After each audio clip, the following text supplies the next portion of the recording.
Fitafian'ny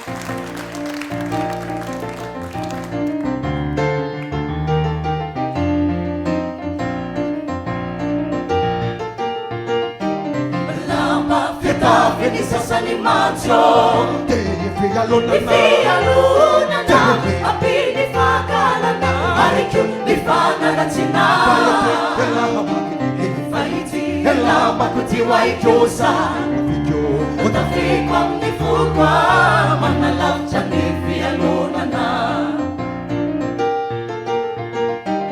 lamba fitafian'ny sasany mantsy fialonana amin'ny fankahalana ariko ny fanaratsiana fahitsy lambako ty hoay kosa Hotafiako amin'ny foko Manalavitra ny fialonana Dinihonao ny mpialona Heverinao ny mpanaratsy Izay manenjika mbola manaratsy atao no Heverinao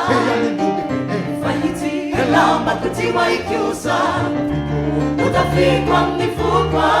Manalavitra ny fialonana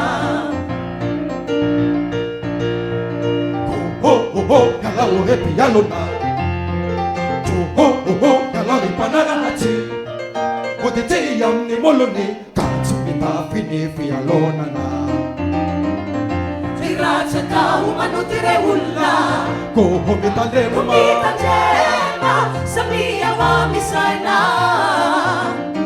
Jerehony maso ny mpialona fa itsitsa ny ratsy nataony Manavasotsy anenina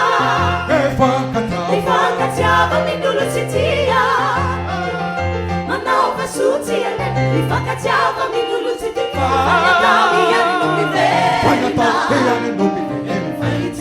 lambako ty hoay kosa Hotafiako amin'ny foko Manalavitra ny fialonana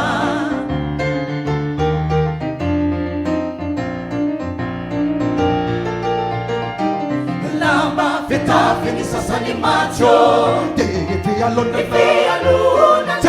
amin'ny fankahalana ariko ny fanaratsiana fahitsy lambako ty hoay kosa Hotafiako amin'ny foko Manalavitra ny fialonana